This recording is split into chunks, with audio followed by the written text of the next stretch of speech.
Knicks Take podcast. Yeah, what it do? Mobbing with the crew, nothing new. I thought you knew. Yeah, what's good, y'all? I'm Josh So Focused. I'm French the Brohost, and we would like to welcome you to The Knicks Take podcast. This is episode 58. And this is a weekly podcast where we bring you the biggest Knicks news of the week. Make sure to follow us on our socials. You can check us out first on Facebook, Instagram, TikTok, or Twitter/X by searching for The Knicks Take. Also, you can check us out at our website, knickstake.com. If you like what you hear, love what you hear, please subscribe. Make sure you hit 5 stars if you're on an Apple. Make sure that you like, subscribe. Make sure that you tell your friends and family about us. We really need you guys to help spread the love, spread the podcast. And yeah, we appreciate you. For sure. All right. On today's episode, we are going to be covering a few things. Actually, not really. Today is going to be I don't know if it's going to be short yet, but not much to talk about this week. We're going to cover the Knicks beating the Boston Celtics in the preseason opener. Yeah, they left with a foot in their ass, right? I'm sorry, what? They left MSG with a foot in their ass, like I was saying last week. I mean, sure. So, and then we're going to discuss the 3 upcoming games that we're going to be playing. We're going to play against Minnesota, Boston again, and we're going to finish off the preseason against the Washington Wizards. And the next topic of the week, not really much of a topic of the week unless French has something that I don't know about, but we're just going to do some questions. I might have some questions for French later on, and that's how we're going to cap off this episode. I got answers for you. All right, so preseason game numero uno. Knicks versus the Boston Celtics. Kinda. So when we were recording, we failed to do our proper research. Boston actually had a game the night before their Knicks. They had a back-to-back game. So they had a game against, I forgot who was it the Sixers? I think they were playing the Sixers. No Embiid. Yes, they were playing the Sixers the night before. No Harden. And then they played the Knicks the very next game after that. And had I known that, I would have not said that the Knicks were going to lose that opening game because they definitely did not play any of their starters. I think they didn't play their top 6 players, so even their 6th man didn't get no burn in that game. Yeah, it was a lot of Peyton Pritchard and guys that are going to be vying for bench minutes. And Luke Cornett, as you brought up last week, got some playing time, and he's their 3rd string center. He's not even the first center off the bench, not the first big off the bench. So yeah, the Knicks really went up against a team that was not the team that they're going to be facing during the regular season. Let's just say that. At least Boston hopes.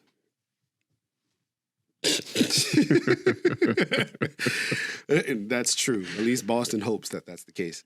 So first thing I want to say before we really get into the particulars, it's preseason. Yep. It's preseason. You know, what does that mean that it's preseason? That means that anything that happens in preseason doesn't really matter.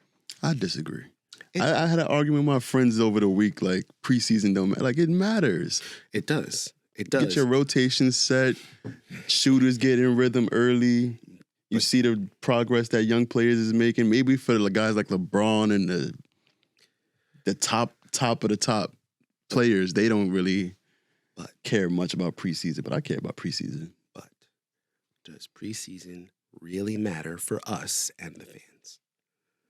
And for anybody who wants to make any broad prediction as to how this team is going to play?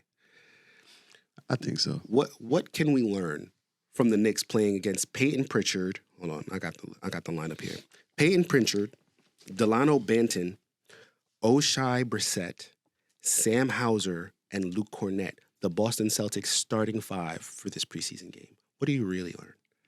Like the great coach for San Antonio, Greg Popovich, once said, it ain't about who you playing against, it's about perfecting what it is that you do. That's good for them. Yeah. But as far as what you can glean when you watch, you're watching stuff that you're never going to see again, right? That's not true. So you're not. All right. I have it here. Stop trying to look at my notes. I see you. All right. Are we going to see Daquan Jeffries play 12 minutes in any regular season game this year? If we blowing them out, yeah, but that's not. It's not about Daquan Jeffries. It's about You're the going to system. see Daquan Jeffries play a full quarter of minutes in a game if we're blowing a team out with Tom Thibodeau as our head coach? No, not 12 minutes. Okay. Maybe 10. Well, Jacob Toppin got 9 minutes, so maybe we'll see that. Yeah. Maybe. He looked good, too. We may also never mention their names again for the whole season. That's also true. Yes, that's all I'm saying. Okay. Evan Fournier contributed 20 minutes. Mm-hmm. Up the trade value. He gonna get up out of here before probably Christmas. Once again, hopefully. Are we gonna see Evan Fournier play 20 minutes in a game this season? He played the DiVincenzo role. All right, let's just get into it. Some things I'm hoping to see moving forward. Okay. RJ Barrett and Julius Randle Yeah. both were perfect from the free throw line. Mm-hmm. And RJ Barrett himself, 9 for 9, Mm-hmm. hit all 9 of his free throws. That is, if he could hit, he's not going to hit 100% every game. But if his free throws are that good for the whole season, boy, we're talking about he's going to definitely be a 20-point per game scorer this season if he can do that. Yeah, he's done it before. He's capable of it. I feel like free throws were like one of our biggest weaknesses the last few seasons. Yep. And one of his also. Yeah, one of his. He did shoot well from the free throw line during the playoffs, I believe. But outside of that, like I think Mitchell Robinson is the one we had to focus on with free throw shooting, and I'm not sure Josh Hart's free throw percentage, but I'm pretty sure we just didn't shoot great as a team. So I'm hoping that this is like something to look forward to throughout the season, because we're gonna be getting to the free throw line a lot. I agree with you that we are going to be getting to the free throw line a lot, which is why it's important that one of our top free throw line getters, one of the guys who get to the free throw line a good amount, which is RJ Barrett, he does. It's important for him specifically to shoot 90% if he can, or somewhere close to that. And he hasn't gotten to that threshold just yet. Right. RJ finished 12 points on 6 shots. And if you put that together with the 9 for 9 free throws, you can tell that means that he particularly didn't shoot well. He only made 1 shot. And it was a 3-point shot on top of the 9 free throws he had to get those 12 points. But still, 12 points on 6 shots it's a pretty good percentage. Yeah. Yeah? Yeah. He was the plus-minus leader in this game, plus 17. We're not going to get into plus-minus again. It's just way too. It's preseason. Yeah, it's preseason. He didn't play the fourth. Julius, he didn't. Yeah, none of the starters really played. I don't even think anybody played 20 minutes outside of Emmanuel Quickly, who's going to be in the rotation. And so Julius didn't look too rusty. I felt he played very well for the short amount of time that he played, but I still felt like sometimes he was holding the ball a little bit too long, trying to get the play that he wanted to go instead of letting the game come to him. Right. But I'll still take this version of Julius Randle any day. He played very well. And when the starters were out there to start the game, it was very clear that this team that they were playing against didn't belong on the floor with them. So then we started putting in some of our bench players. You heard us say Evan Fournier was there and some other guys. We saw Dante DiVincenzo. Josh Hart didn't play in this game. He still recovering from some injury. Right. And the bench unit didn't really do what we were expecting it to do, but Knicks still played overall, I thought, pretty well. Mitchell Robinson, man, came to play, came in shape. I like Mitch. He came in there beasting. Yeah. He really showed up. Boston had nobody for him. Luke Cornett couldn't hold him. He almost got a double-double, or did he get he almost got a double-double in 20-plus minutes. Mm-hmm. Actually, I think he did play 20-plus minutes. He was the only starter to do so in this game. But yeah, if he plays that amount of minutes and he gets those numbers, boy, 10 points in 23 minutes. He didn't get the double-double. He had 7 rebounds. He had 7 rebounds. 5 for 6 from the Yep. field. 2 steals, 3 blocks. Boston, once again, had no answer for him. And he even had 1 block that was turned into a transition dunk. Yep. Had a good offensive rebound that turned into a nice little putback dunk.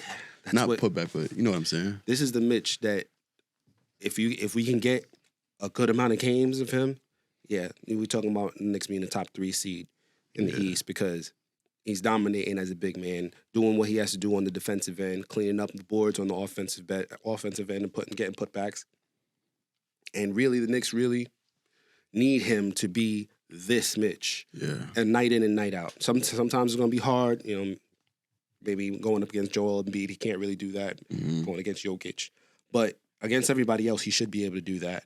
And if he does that, we're going to win a lot of games. Yeah, Tibbs labeled him the best offensive rebound in the NBA, and he definitely looked like that in his first little preseason game. So he looks like he's in shape. He's back to running.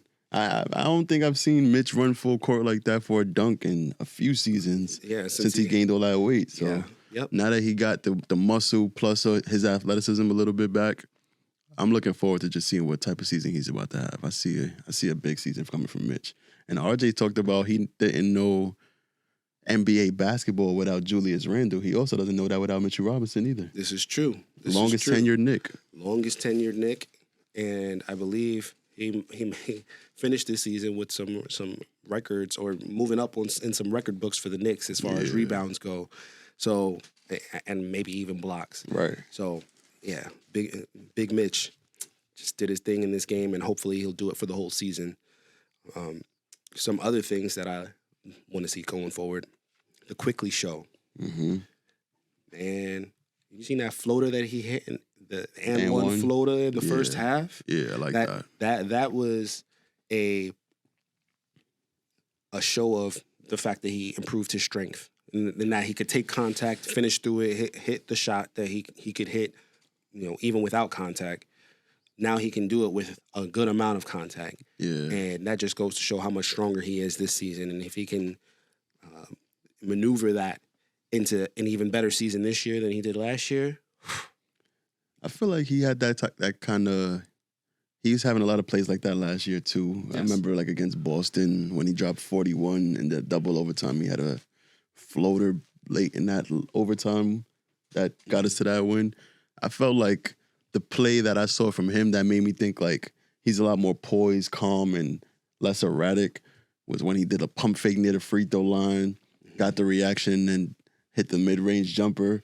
I'm like, if he could hit that shot consistently all season, he should easily be able to average close to 17 points per game off the bench. He definitely can lift those points up if he's able to do stuff like that. And he'll be getting those minutes that we're trying to figure out who's going to get the minutes. He getting them. Off the bench. He's going to get those minutes if he's hitting shots like that. Yeah, if he's playing poised and under control while maintaining the stability on defense that he's had. If he even improves on defense, I feel like he's going to have a big year. I mean, his defense was on point in this game. For sure. In this game, he defended very well. But what showed out more than that, 11 points in the third quarter, 21 points on 14 shots, 22 minutes of the game played. Really was one of the best players in this game who got as much burn as he got. Jalen Brunson didn't play much in this game, only played 5 and change. Yeah, I don't think he missed a shot. He could. He missed one shot, actually. He could. 4 for 5 from the field in 6 minutes. In 6 minutes. If he plays like that, first of all, how do you do that in 5 and change and you still just cook? If you could do that in the regular season, he's gonna be an all-star. It's not a question. That kind of quick burst play. I don't know if he knew he wasn't gonna play along, and that's why he just all right, y'all got who up against me? Yeah. Let me hit these 4 shots real quick. Yeah. All right, I'm out of here. Peace. He lose a step. Yeah, maybe he knew that coming into the game, and that's why he played like that. But the fact that he can do it, it doesn't matter who it was against. Right. In such a short stint, just shows a lot. Right, for sure. Grimes, I enjoyed his passing for the most part. He did a lot of fancy stuff. 4 assists, which was a team high, which he shared with Deuce McBride. Mm-hmm. And he had an end of a quarter pass for a buzzer-beating dunk to Isaiah Hartenstein. Yeah. That just his Well, no, that was Dante. Dante DiVincenzo did that? Yeah, that was Dante. Okay, my mistake. But he still had a bunch of passes that just, he got the ball, he got rid of it, and it led to scoring. Yeah. And that was really, we knew he could do that. It's good to see it again. We need to see more from him in terms of his ability to create his own shot. But the passing, I'm never going to complain about the good passing that he did. And we got a bunch of guys who can pass. We got Julius, we got Jalen Brunson, we got RJ, we got Quickly, Grimes. Team full of playmakers. Yeah. And if we can combine, if everybody can combine their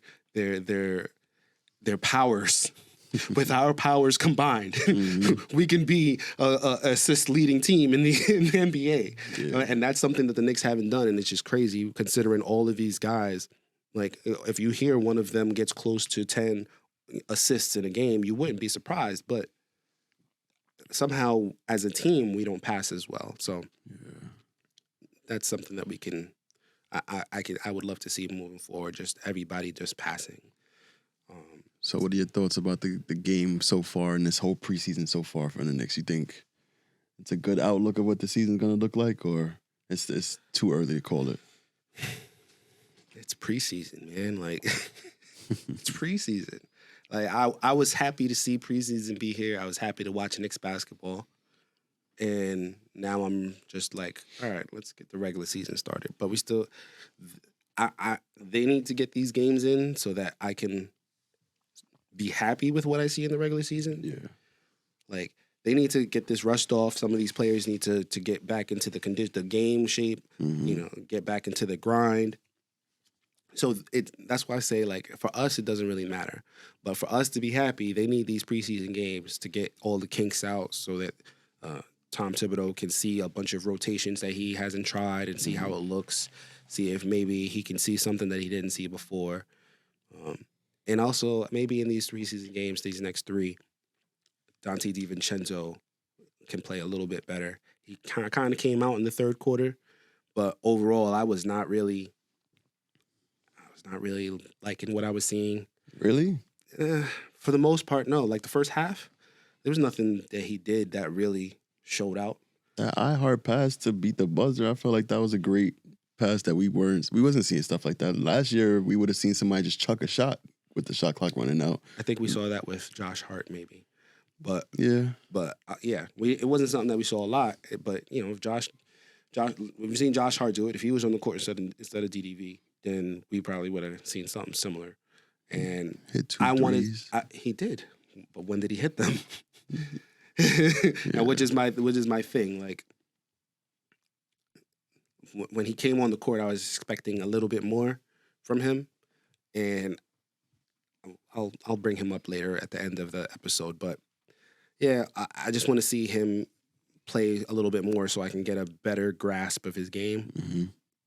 We don't follow Golden State, so while we did see a lot of stuff from him, we don't really know him as a player the way that we know our players. Yeah. Grimes, Quickly, Hartenstein being kind of careless with the ball sometimes, but that's part of preseason too. Yeah, get the kinks out. So, you got anything you want to say? Any thoughts on that game or? Nah, we done. We talked about every key point from that game. I feel like we could move on to the next one. Okay. By the time this episode comes out, the Knicks will have faced the Minnesota Timberwolves. That game is actually going to be happening today. I'll be in attendance for this game. The Minnesota Timberwolves are undefeated as of right now. They're 2-0 in the preseason. They're going to come to New York, leave with a foot in the ass again. So they're going to get their first preseason loss due to Jalen Brunson playing some more minutes, Julius Randle playing a little bit more minutes, getting, some chemistry with their new lineup, new rotation. Not really much change in the rotation, but I think RJ's going to take a step forward. he's more comfortable, I think, after that playoff run where he finally fit in with the team. Mhm. I think Julius Randle's going to be looking to shoot a lot more efficiently. And the last time we played Minnesota, we lost to, what was his name, who didn't miss? Taurean Prince? No, Tayshaun. What's his name? I don't know. I don't remember names of people who don't exist because nobody ever torched the Knicks. Yeah. The very next game, I think he was scoreless. Like, he just went crazy, 5 for 5 from 3. I kind of remember something. That left a bad taste in our mouth, I feel like. So even though it's preseason, we're going to get our payback for that. Okay. We're only going to see Minnesota twice a year. Mm-hmm. So the fact that we're playing them in the preseason, I think we're gonna get some give back. You're not scared of Cat or Anthony Edwards? You didn't bring him up not one time in this whole. Anthony Edwards is the mean- only player on that team that like could turn up, and he's never turned up against the Knicks. This is true. So he doesn't really put any fear in my heart. I respect him as a player, but I think RJ plays him really well. I think Yeah. RJ plays Anthony Edwards really well, which probably is why he doesn't really turn up against the Knicks. right. But yeah, I'm predicting a win also. Yeah, foot Yeah, nice. I'm not. Even if they both play, the only way that the Knicks lose this game is if we play Jalen Brunson 5 minutes, Julius Randle 10 minutes, and we have a similar game to the first game that we had in Boston. Yeah. Other than that, like, yeah, we're winning this one. And Josh Hart's going to actually play this game. He's going to be on a minutes restriction due to, like you said earlier, he's battling a little injury. But anytime you have Josh Hart playing, that's only going to benefit your team. I don't really see who on Minnesota is going to give any of these players a hard time, to be honest with you. So, yeah, I'm predicting Knicks leaving this game 2-0. Mm-hmm. By the time this episode comes out, we'll know the know the result. You say that the Knicks are going to win as well. Mm-hmm. Do you have any other takes about this game? Only that it's preseason, and I don't really care about it. I'm ready for the regular season. All right. All right. So after that, the Knicks are going to go to Boston for the second preseason matchup between the two. JT should be playing this game. You Jaylen think- Brown. Okay. I think You they'll don't be think you don't think they're going to hold him out? You don't. Nah, they got to get. They have an entirely new roster, damn near as well too. well- Drew Holiday taking the Marcus Smart role. I mean, I was saying to myself, yeah, they should all play, and then I said, but what if they don't play? What would be the reasons why? And they are going to play the Knicks for the opener. Game 1. Yep. So why would they go out there and give the Knicks some intel on how they're going to play in game 1? Maybe they don't play. Maybe, maybe they're not ready for the Knicks.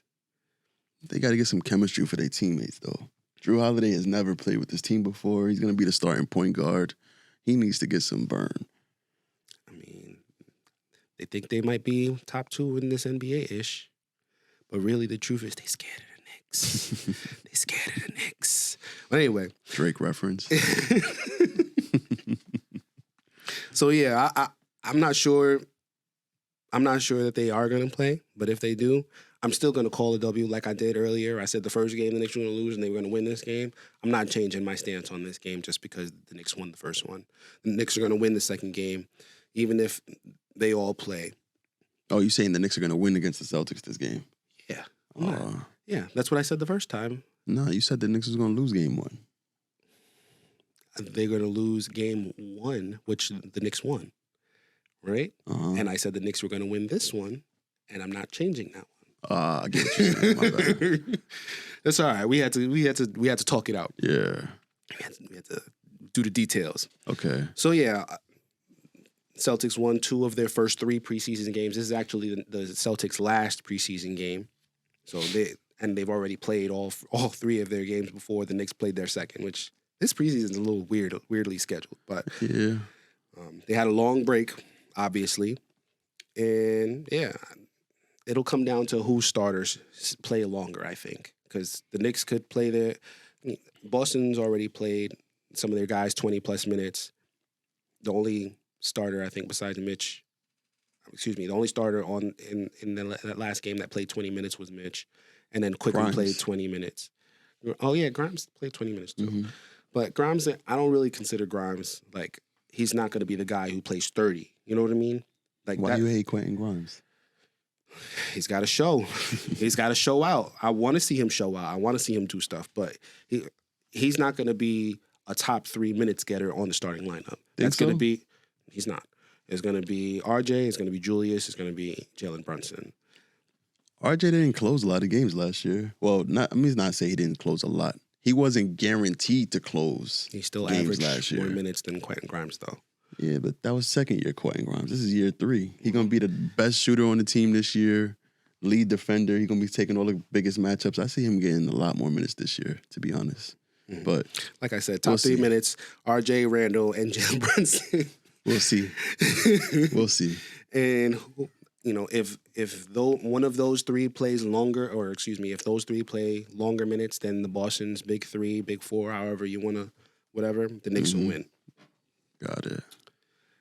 All right, so Moving on from that game, the Knicks are going to also face another undefeated team as of right now, the Washington Wizards, who have been undefeated since preseason started.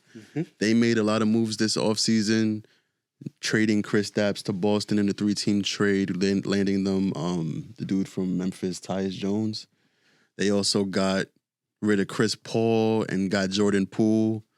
Still held on to Kyle Kuzma, so I kind of like the Wizards roster. I watched them a few preseason games. I think they don't really play bad. I think they're going to be a better team than they were last year. I don't see them making the playoffs, but I definitely see them in a play-in race.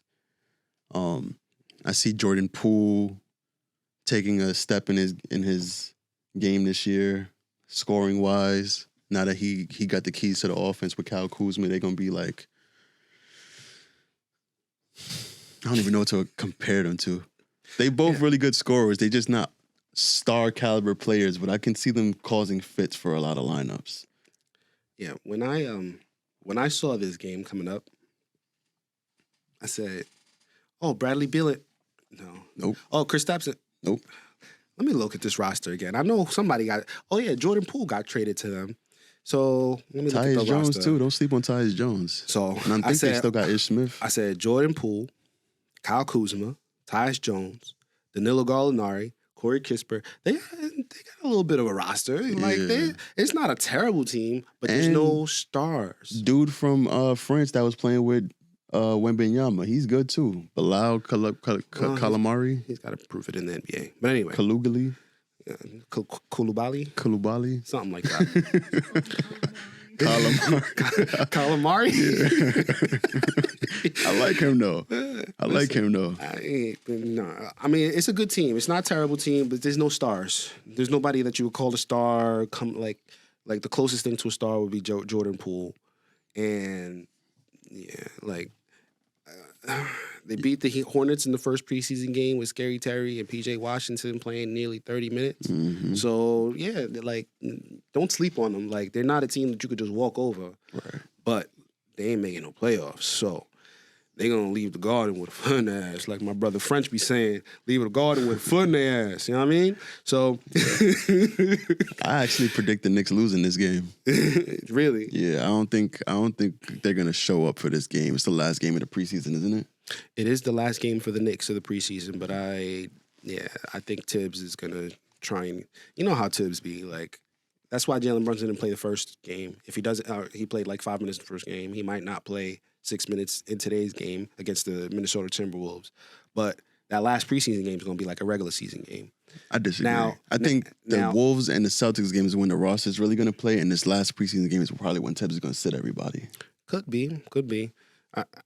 He could go either way with. You could go either way with Tibbs. Yeah. Like I kind of have to look at the last few preseasons, but I feel like everybody played like in the preseason, in all the preseason games, whether it be 5 minutes or 30 minutes, like everybody played. And I feel like in the last game, he tries to do it like a regular game so that they're ready for the regular season. What's different this year is the back-to-back aspect of the preseason. This is true. So this game is going to come on the back end of the back-to-back against Boston. But I feel like Tibbs is going to just, all right, we'll do 20 minutes against Boston and 20 minutes against Washington.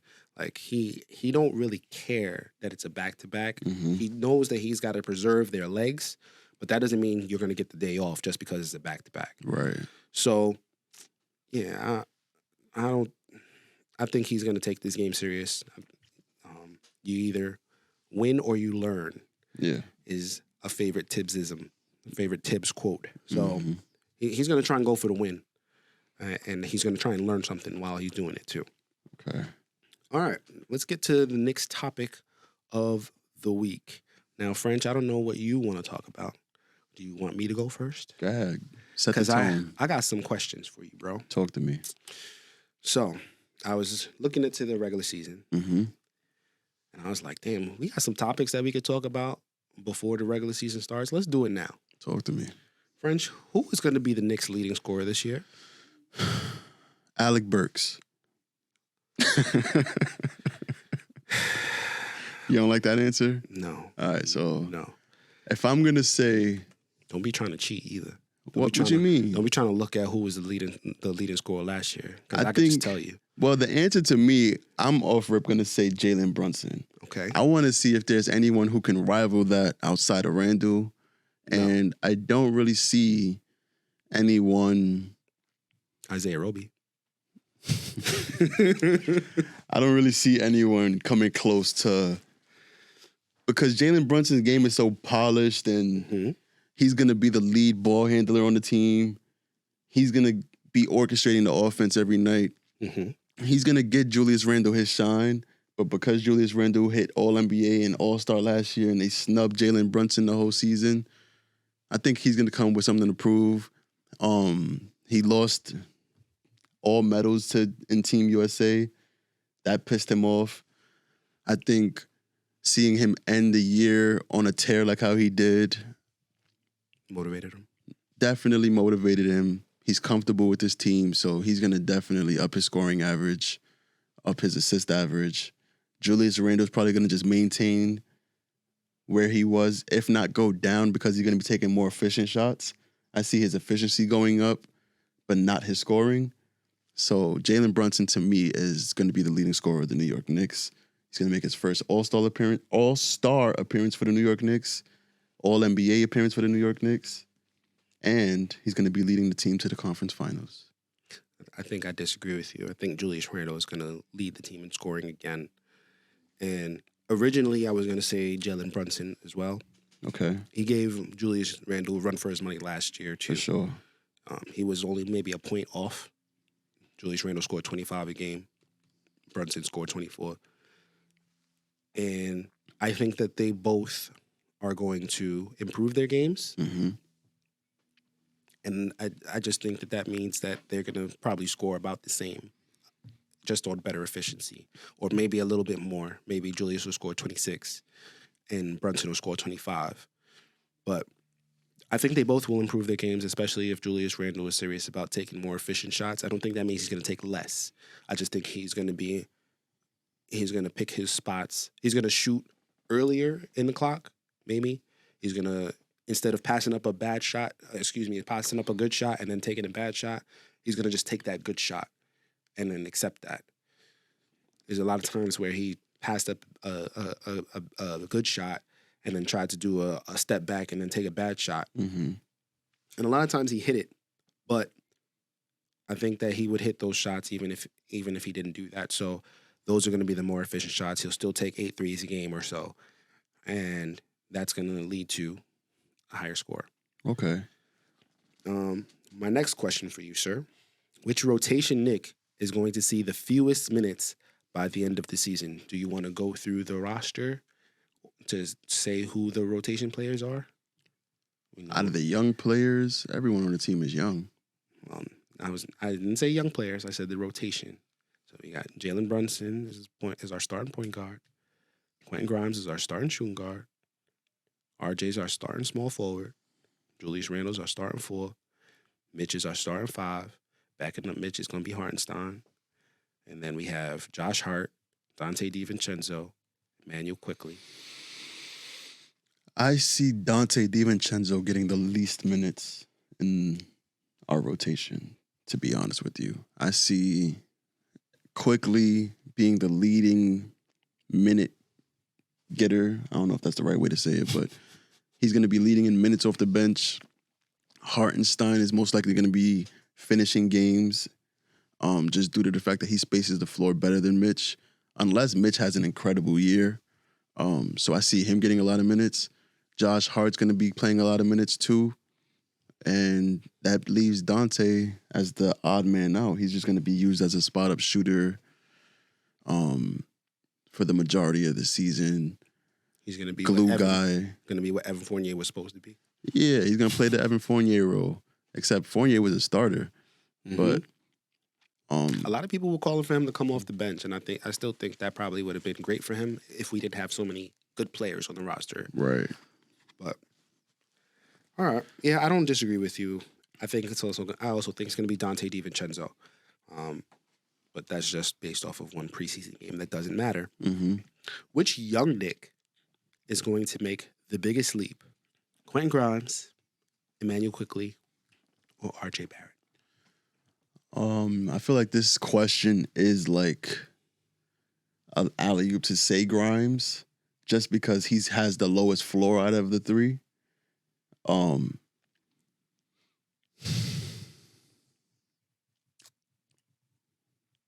But I gotta say, what are you gonna say? I was gonna say, yes, he might have the lowest floor, but the hardest leap is the leap that RJ has to like. If he doesn't have to do much more than what he's doing, but that's still the hardest leap to make, that would qualify as the biggest leap to me. If he goes from where he's at now to being borderline all-star, that's the leap he has to make. That's a harder leap than what Quentin Grimes has to make.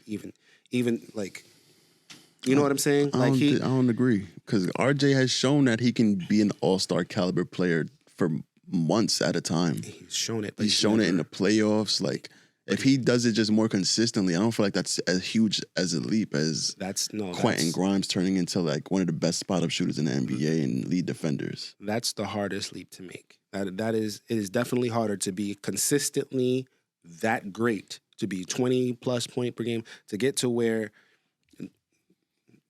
Jalen Brunson was last year. They didn't consider him an all-star, right? We did. But just to get to that point, to where people viewed him at that, he scored 24 points per game. That leap that RJ has to make to get to that level, that's a lot bigger leap than Quentin Grimes to be. He's already to be a starting quality defender and 3-point maker. To me, like, you could disagree. It's your opinion. I'm not going to try and sway you. Yeah, Quentin Grimes averages 11 points right now. Mm-hmm. If he makes a leap to 16 points, mm-hmm. I feel like that's the greatest leap that any player could make on his roster, because RJ has already averaged 20. He averaged 19 last year. Mm-hmm. If he bumps it up to 23, 24, are we going to say that's a huge leap? I mean, you went from 11 to 16, which is a 5-point difference. Mm-hmm. And then RJ got close to 20. And you saying to go to 23, 24, which is not 5 points. So if I saw RJ make it to 23, 24, I'm saying that's a bigger leap than what Quentin Grimes has to make. Because Quentin Grimes just has to hit more threes to get there. He needs to hit 2 more threes a game, get his efficiency up a little bit. It's not. Listen, like I said, it's your opinion. For me, that leap to get from 19.9 to 22.8. consistently, and to have all of your other stats, just 1 assist per game more, 1 rebound per game more, that leap is harder to make than from Quentin Grimes to get from 11 to even 17. Like that's a harder leap to make. It's hard to average 23 points a game. It's hard to average 22, 24 points a game. Like, that's why when RJ hit 20, like that 20 mark is like, that differentiates you from being bona fide starter, from being, he's just a regular rotation player. The difference is Quentin Grimes is going to be guarding the best player on the other team. every night. That just goes for importance to me. But anyway, yeah, I think that the biggest leap is probably going to be Emmanuel Quickly. Really? Yes, I think that's going to be important because I really believe that Emmanuel Quickly is going to be the main person in a trade for a star player. Mm-hmm. So I don't want him to be. I don't want him to be, but I think that this team is like, listen, if we have to stick with RJ, Jalen Brunson, and Randall, we're fine with that. Damn, Quentin Grimes was born in 2000. Jesus Christ. Yeah, did it just hit you how old you are? My birthday was this week. I'm about to be 30 next year. Yeah, happy belated birthday, bro. Thank you. I did mean to mention that at the start, and I forgot. But yeah, happy belated. Everybody, if you see French, That's crazy. If you see French at one of the future games, you're like, yo, I know when your birthday is. So yeah, because you guys are gonna see this after he's already at the game, so I can't even tell you that. Anyway, yeah, I think Emmanuel Quickly is going to be that guy who makes that leap. He's going to be viewed as a starter. He's not going to get that 20 points per game because he is coming off of the bench. He is not going to get as many minutes as Jalen Brunson. Mm-hmm. But everybody's going to see his game, Right. and they're going to know. If you put him in the starter's role, he's going to average starters, like, stats. Yeah, he averaged 15 last year. Right. So he can do it. He can make that leap. And it's going to be what we're asking Quentin Grimes to do to make that, okay, go from 11 to 16. He's going to go from 15 to 19 or whatever, and he's going to be viewed as a starter all across the league. And next after him, I have RJ. It's kind of a toss-up, actually, between RJ and Quentin Grimes, but I'm going to say RJ. I think RJ is going to continue that stretch that he had in the playoffs, and that if he is able to do that consistently, that to me is going to be a bigger leap than what Quentin Grimes is going to have to do in order to make that leap. But anyway, will the Knicks season be a failure if they make the play-in?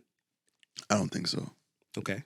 I think if they make the play-in, it comes as a result of some injuries. Hopefully we get players back in the play-in and then they can just make a run after that. But it would take a lot for the season to be a failure in my eyes. Just because if we make like a big trade or something like that mid-season and we don't make a leap like how we're expecting to make, that's just coming as a result of probably just chemistry and stuff like that. For the season to be a failure, I feel like everyone just has to be injured. Because it's just basically a wasted year. The whole team has to be injured? The main pieces of our starting lineup, basically. I think like if Randall gets injured, Brunson gets injured, I think the season probably is a failure because if we don't meet the same expectations that we set last year, then I don't know. You answer the question. I don't know. I don't think about failures. We're gonna succeed this year. We're gonna win. Everybody's gonna stay healthy. I don't do this negativity. I thought I was positive. Aspect. You're annoyingly positive, right? Thank you. No, obviously Brunson and Randall would have to miss significant time at the same time because they both missed time last year. Right. And that didn't really do much to hurt the team. Like, it has to be an extended period of time and they both have to be out. Like, they don't have to be out at the exact same time. Like, Jalen Brunson maybe misses a couple weeks, but in those couple weeks, in the second week, Julius Randle gets hurt, and then we go on a losing streak. But even that is hard to kind of see the Knicks go on a really significant losing streak, missing both of them because this is a resilient team. Tom Thibodeau coaches very well. He makes sure that everybody is properly prepared. Even when the first man is down, what do they say? Next man up. And that's why we love this team. The Knicks. So it's not going to be a failure. It's now not asking. I'm not saying the Knicks season is going to be a failure because I asked if. Okay. Okay. Next question. The Knicks will finish the season as what seed? Old, scolding hot take. Hot Knicks take? The hottest Knicks take that you could ask for. I'm irrational. Now this. I see the Knicks finishing number 2 in the East. Number 2. Yeah. Who's going to be number 1? I predict Milwaukee's going to be number 1. Who's going to be number 3?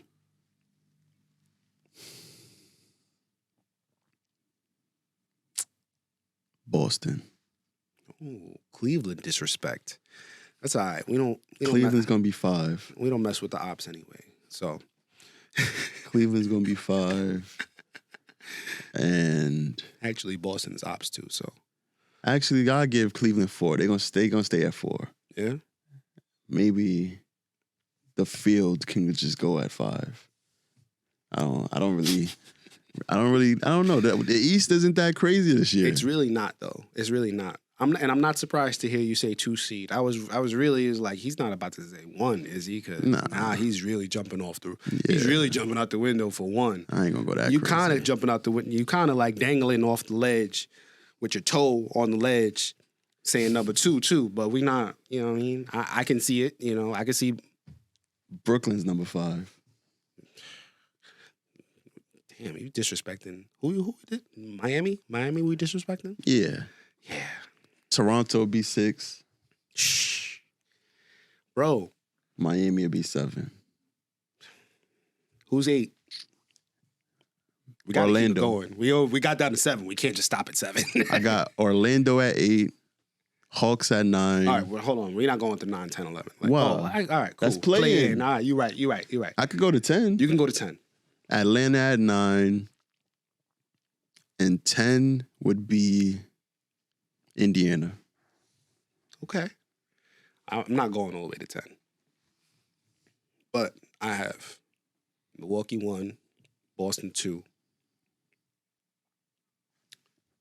and a tie in record between the Knicks and the Cavs at 3-4. Mm-hmm. And I'm going to say the Knicks 3 based on divisional record. Oh my God! I just disrespected Philly. Left Philly out you at the whole 10. You did too. That's your top 5. I didn't say 10. I said 3. I didn't say 4 or 5. I said 3 and 4. All right, Philly so would Philly be be 5. 5. Yeah. And that's how I'm leaving it. I ain't going unless you want me to go to 6. Go to 8. Nope. All right, next question. And last question. Actually, I think you already answered this one. I asked, what's your hot take for the season? And that's pretty high. I don't think you can get hotter than that. That was like volcano lava hot take, number 2 seed. Is it? Number 2? Yeah, that's a volcano hot lava. Okay. That's sauna in the oven. Hot grabber. Yeah. All right, bro. You got your answers for me. I actually got another hot take. All right. Oh, I was ready. I was ready for it. Let's go. I mean, I said it already. The Knicks make the conference finals this year. I see Milwaukee and probably Boston meeting before the conference finals, second round. So I think the Knicks have probably the best chance to make the conference finals than they've had in the last 30 years, 20 years. I think a lot of Knicks media, Knicks propagandists, and Knicks content creators are disagreeing with you. But I don't think it's that hot of a take to say the Knicks would make I don't think it's that hot of a take to say the Knicks would make the Eastern Conference Finals. At least. Minimum. All right, that's the hot take right there. That's the hot I'm take. standing on it. I'm standing. God damn it. 10 toes down. All right, bro. I think we can get up out of here.